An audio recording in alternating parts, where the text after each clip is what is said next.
Welcome to How's Your ePresence? I am Mark Galvin, your host, and this show is brought to you by ePresence. This is a wonderful time of the year. We're fighting snow here in the southeast of the U.S. I hear there are just I don't know, 2, 3, 4 feet of snow hitting the Northeast. I think we're going to be all very ready for a little bit of winter. And our guest today, as a matter of fact, is running from that, but we'll get into that. Here on How's Your ePresence, what we do is we talk about business and how you can market things a little better. If you will, check out our YouTube channel. We've got tons of content that we're always dropping on that channel. You can find that just by searching How's Your ePresence or ePresence. You can find our YouTube channel that way. When you're there, subscribe to the show. That way there's the button there. That way you know when we go live. We'd love for you to be able to join us, and you can throw a chat in the chat box and we can share that with our guest. Today, we're going to talk about making your message more effective. So, how can you make your messaging work a little better? No matter what I do, where I go, people always want to know, how do I say something effectively? So we'll be getting into that, and we're also going to get into how entrepreneurs can really live their best life. So getting into entrepreneurship can help you find your best life. So who's our guest today? Well, our guest is Kevin Suboski with Fastest Route. He is an active entrepreneur. He's been doing it for 25 years, and he applies the fundamentals of collaboration. Do you know what those are? They are neurology, biology, philosophy, and linguistics. Oh, love linguistics. Currently, he's focused on improving the speed to success of ambitious solopreneurs. And you and I both know I am one of those solopreneurs. So I am very interested in what he has to say today. Well, I think that's enough. Let's see if we can find Kevin out there, because this is not someone who sits at a desk all day. This is someone who's constantly moving around. You'll see what I mean. Kevin, welcome. Thank you, Mark. Good to be here. Glad you can join us. So where are you? I'm in Gulf Shores, Alabama for the first time in my life. A beautiful place. I've heard a lot of people know about it, but this is my first time here. So did you take a flight there? Did you rent a car? How'd you end up in Gulf Shores? How did I get here? Yeah, so I'm from Michigan, lived 57 years in Michigan, and November 19th of 2020, left in an RV. I had an opportunity, all the things that were sort of keeping me there for my whole life. I always wanted to travel, always wanted to see more of the world, really tried to organize my life to be as location independent as possible. And, winter was coming up, the pandemic was heating up again, and I just didn't want to be in lockdown in the winter in Michigan. And so I said, wow, I'm out of here. And so I've been... So you have the house back in Michigan. You can always go back? No? Well, I mean, I can always go back. They'll have me. I have friends there still, Mark, but I do not. You do have friends. I'm glad to hear that. Yeah, a few. I don't know how they feel about me. Everyone was like, tell me you need to go. I kept asking people whether this was insane. And everybody said this. I kept looking for someone to tell me not to do it, but nobody would. Yeah. I think it's fantastic, right? And I think everybody loves the idea of an adventure, right? Yeah. And in a way, that's what you're doing. This is an adventure. You can hop in and go where you want to go, when you want to go. If your neighbors, here's what's great about what you're doing. If your neighbors start to drive you crazy, you leave. True. Very true. Yeah. Yeah. I mean, and that's kind of been my plan has been to go to different places that seem interesting, at least from a natural perspective, so I can go do hikes and things. I went to South Padre Island to learn how to kiteboard. Oh, wow. It's like one of the best places in the country to learn to kiteboard. And as soon as I sort of know the local area, I've got an e-bike. And so I tour around, get to know everything really well. And then once I'm kind of know the area, then I'm like ready to go. And so I figure out the next place to go. Yeah. Yeah. Well, that's exploration. You're obviously someone who likes change. And that's a big part of that.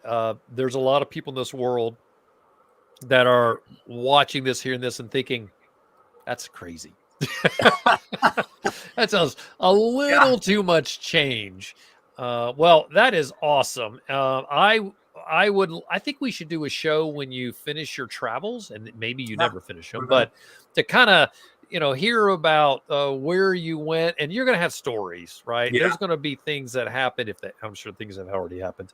That is a great story. My favorite travel story is my wife and I moved from Atlanta to San Francisco. We put all of our earthly belongings in a U-Haul and drove there.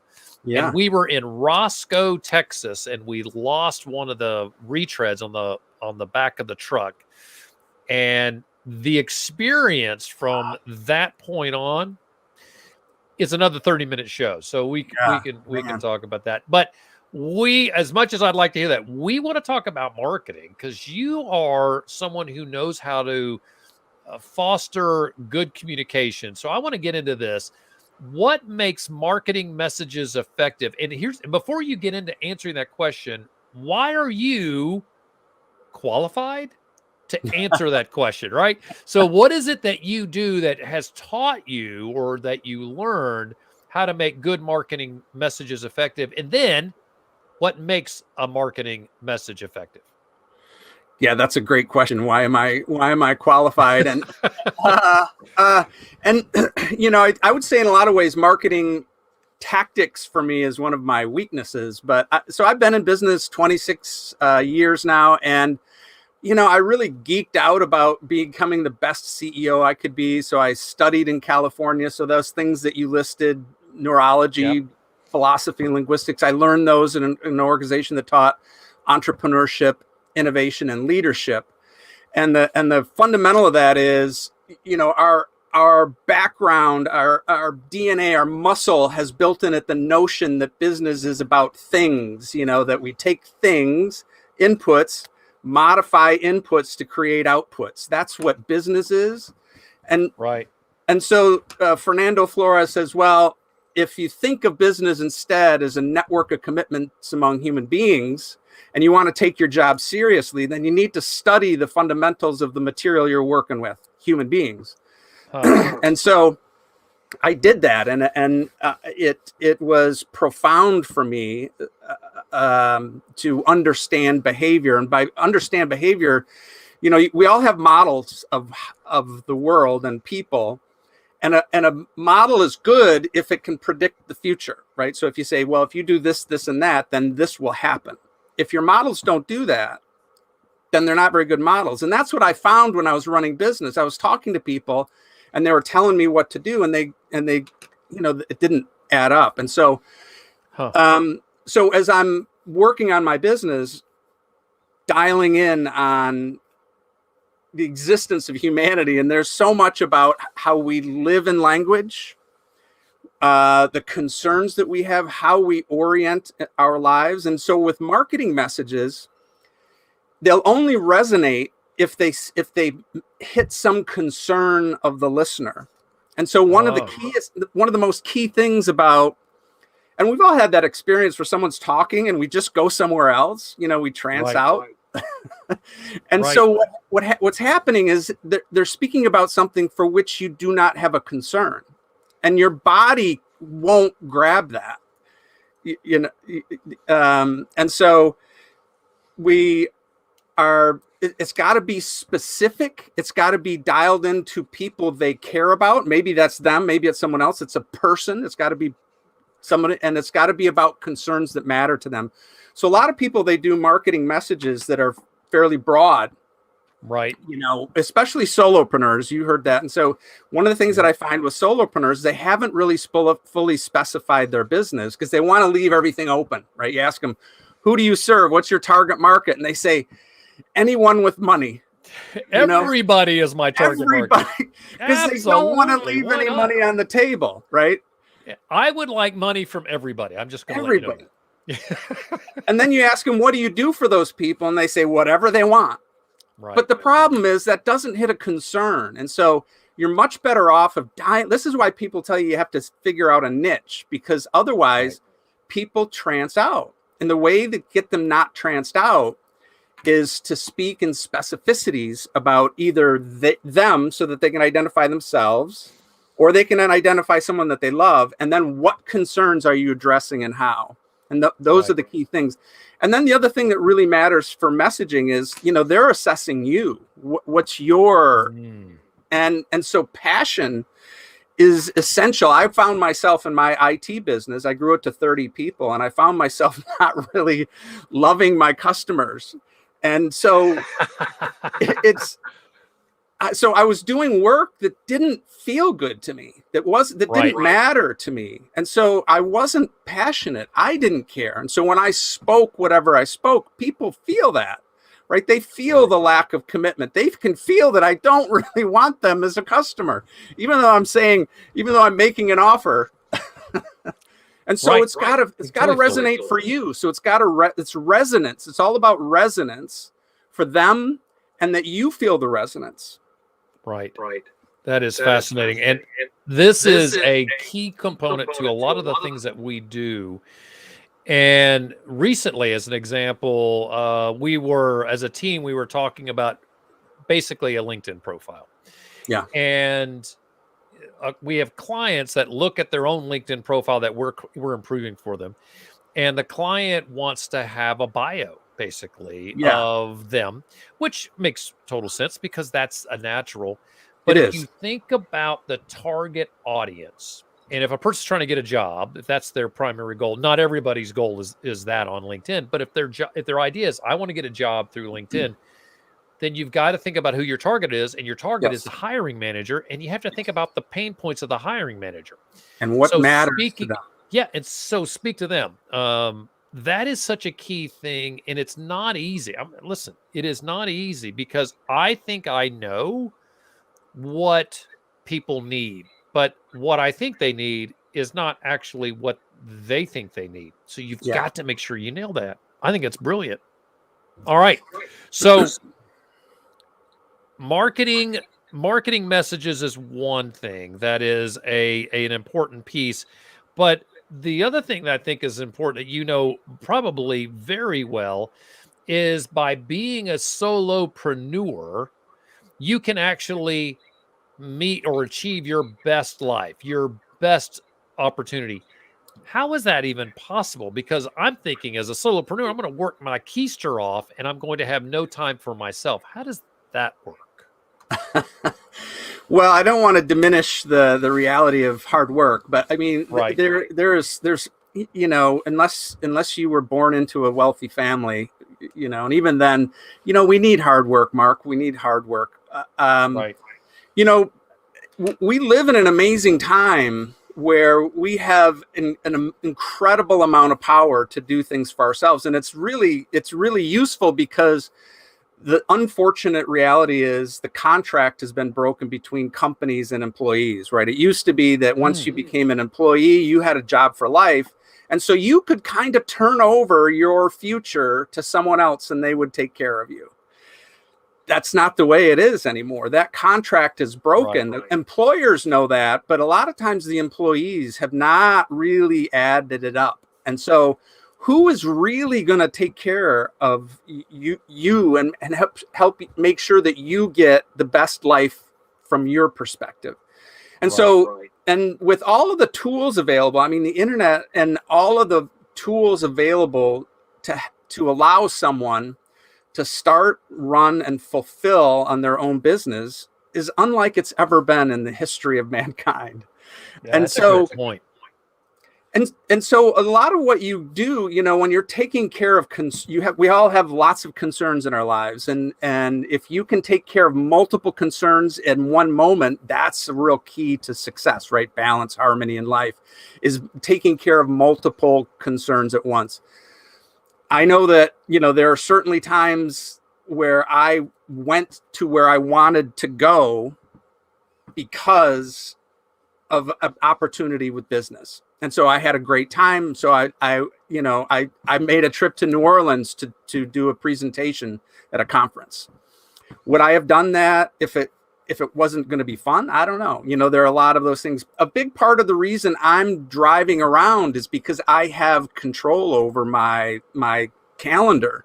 I have the Right. flexibility, the freedom. Um, and so there are just so many tools, and there's so much support now. You can't go on Facebook and hear somebody like me talking about how they're going to help you succeed. And so I think, 10 years ago, I think we're figuring a lot of this stuff out. I think now we're sort of more towards having sort of figured it out. And what that allows you to do, since you are the designer of the business, to me, that presents a beautiful opportunity to design the business in a way that matches your heart and soul, that's just a new thing. It used to be, if you talk to people, how do you start a business? What you do is you look in the market, you pick a target that has some pain, and then you figure out how to become what they want, what they need.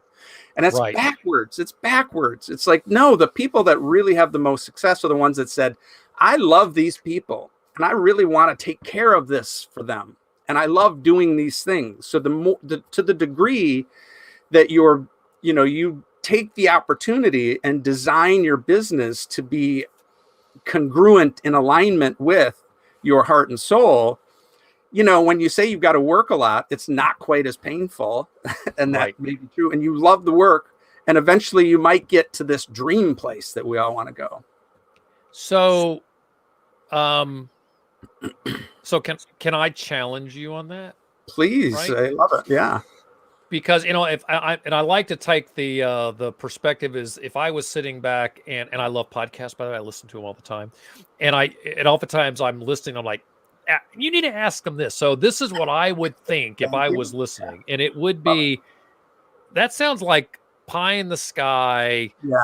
BS. Like, give me Yeah. a break. Right. So if I really like to sit and read magazines, how can I make money on that? That's my passion. That's what I think I'd like to do, right?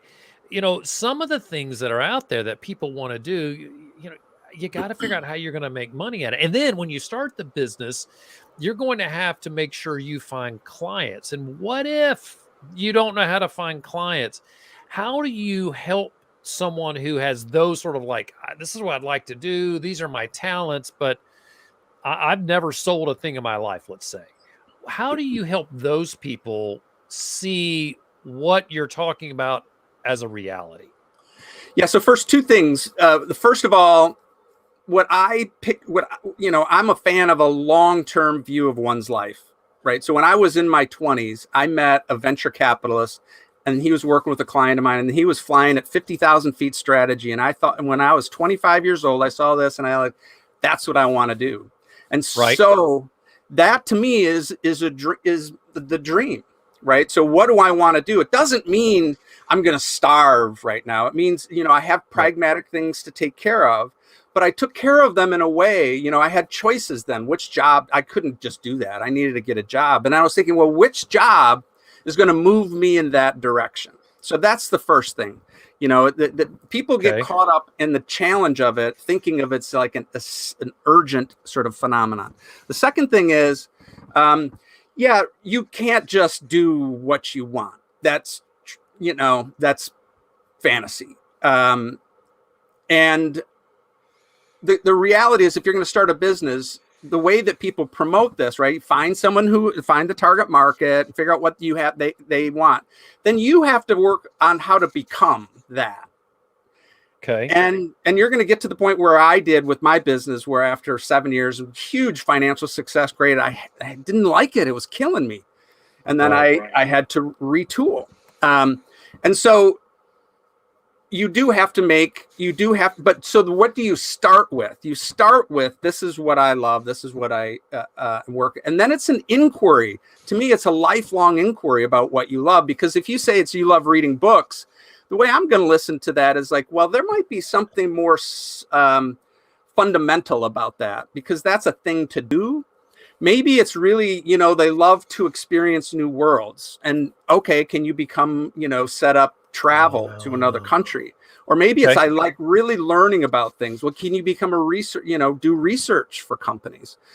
So it's like looking at, what I'm doing when I'm working with someone is I'm looking at what their raw talents are and what lights them up. I'm watching their bodies all the time, the tone of voice, when they're talking, and they, because people talk about their business. Yeah, I've got a client today.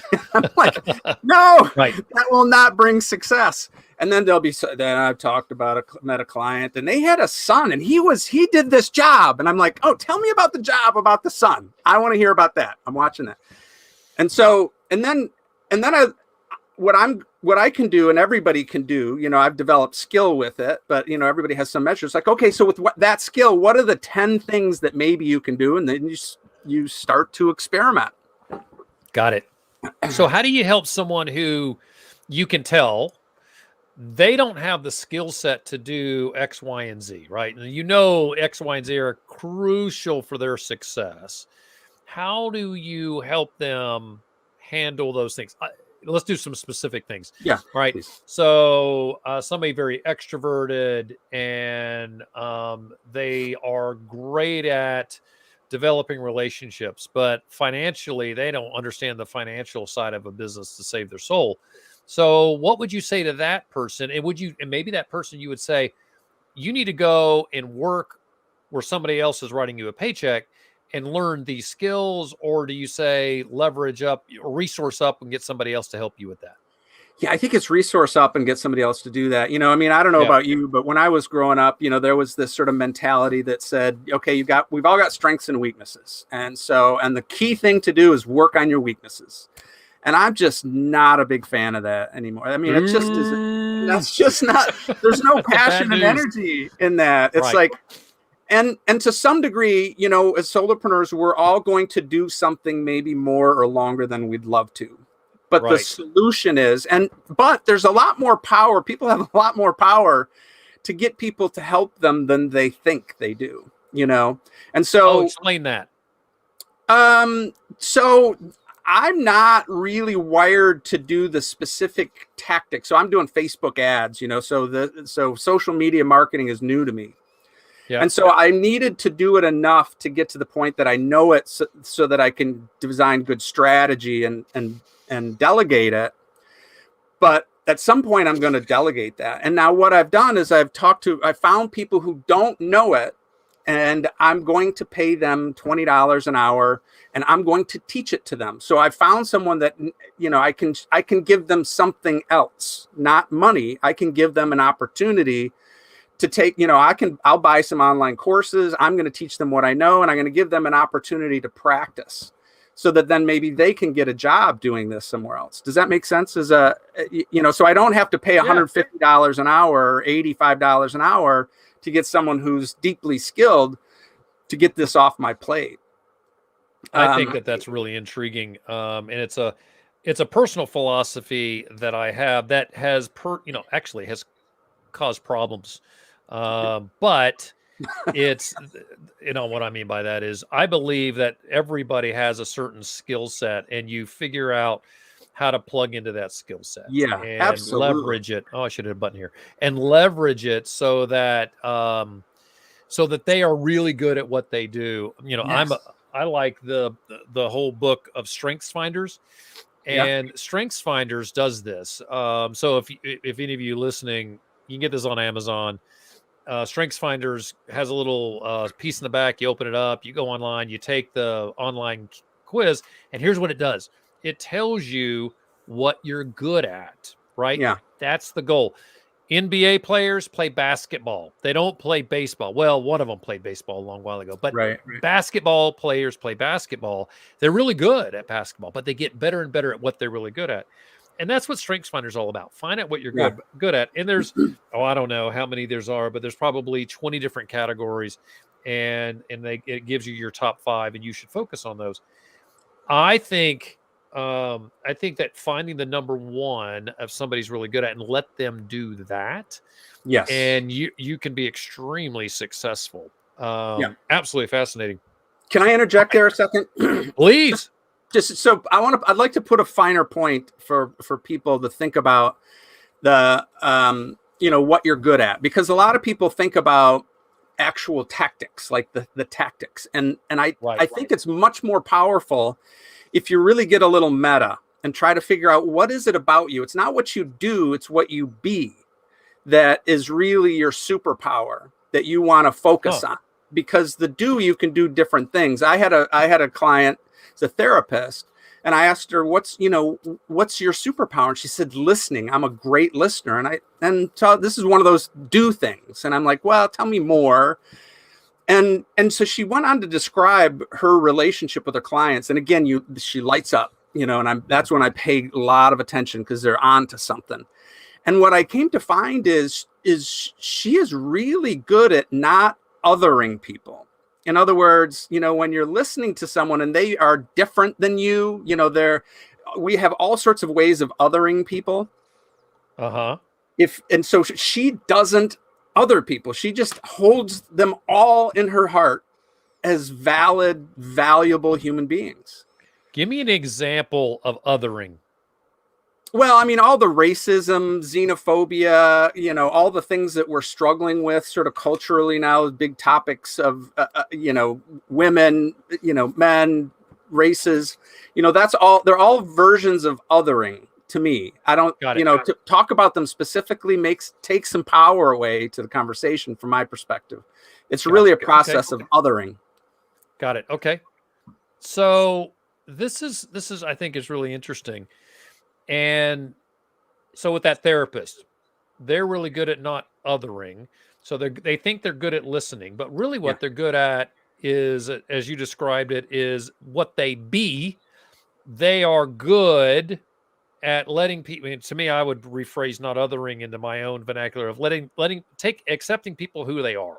Yeah. Where they are, not putting, not trying to make them into something that they're not just because they fit a category. Yeah. Kind of that teasing out piece. So as a solopreneur, I need to figure out what I be, right? Where I am, and applying that to a potential career, a potential company, and then get other people to do, there's the othering, get other people to do the things that they're really good at, surround me with those people, and it would help me succeed. Is that a grossly oversimplification, or does that work? Well, I mean, there's a lot to it, but that's very good. Yeah, I mean, absolutely. That's all right. Well, that's awesome. I think this is fascinating and great conversation. And regrettably, we're running out of time. So if someone has a question and they would like to reach out to you and get more information on how they can be more successful as an entrepreneur, how can they track you down?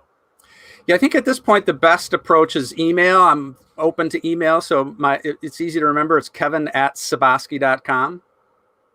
Kevin@Suboski, SUBOSKI.com. Kevin@Suboski.com. That is awesome, Kevin. I appreciate you joining us today. Here you are, you're in your RV, joining us from, I almost said Muscle Shoals, from Gulf Shores, Alabama. Muscle Shoals is further north, for the record. Okay. And that's the song was actually Lyle Lovett talks about Muscle Shoals. There's a great music scene in Muscle Shoals. That's why that is an issue. Anyway, you should go there next. You're a music guy. Sounds good. Yeah, that's how I figure these things out. Yeah. Go check out Muscle Shoals. It's directly north, probably about 4.5, 5 hours. There's your next stop. Ping us. So do you have like a map online where you say, little push pins of where you've been? No, I don't. I'm heading to Miami next via St. Petersburg. Yeah. So that's a long way, for the record. Yeah. Going to a Burning Man regional event there. I didn't know they did those on the East Coast. It's regional. It's around the world. There's dozens and dozens, if not hundreds, of regionals around the world. I'll be darned. So if you have never heard about the Burning Man, folks, you should go check that out. It started in the desert out in the West. Is that Arizona or Nevada? Nevada, yeah. It's a great playground for innovators and entrepreneurs. It's just idea heaven. Wow. Yeah. Well, that's fascinating. Well, you use your social media to share with us all the things that you're doing and you're seeing. I think that's a great use of social media, I think. And thank you for joining us today for a robust conversation to help entrepreneurs be better and live their best lives. I think that's fantastic. So Thanks for being here, and let's stay in touch, Kevin. My pleasure. Thanks, Mark. Great to be here. So, folks, we love that you're joining us here on How's Your ePresence. We are always looking to share great content with you, and today is no exception. I like how Kevin can speak to the marketing component and then shift gears and help all of us maybe be a better version of ourselves. That is just fantastic.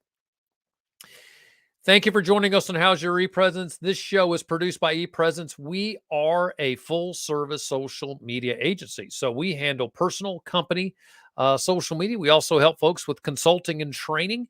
If you would like a little assistance on your social media just by being a guest of our show, you can join us and hit our website. And if you go to the link that's going to pop up on the screen, e-pr.me listener, and E-PR is short for ePresence. So e-pr.me listener, you can take advantage of getting a 5% discount on all of our services right at that link. So just by being a listener, that's pretty cool. Our website is ePresence.me. That's ePresence.me because it's all about you. And on that channel, you can find all the resources, including how you can find this show. So we are on YouTube, LinkedIn, Twitter, and on Facebook. You can go to any of those platforms and search for our company name. You'll track down this show. When you get there, please subscribe or follow all of those channels because that'll let you know when we go live. And we're going live always, and we're going to change this. We'll be at 3 o'clock on Tuesdays and Thursdays, and you can join us and ask our guests a question. If you would like to track down the podcast, search for us on any podcast app you have, or go to our website. ePresence.me/podcast is where you'll find all of our shows.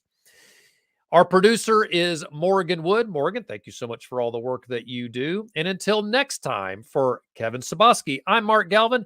Thank you for watching How's Your ePresence?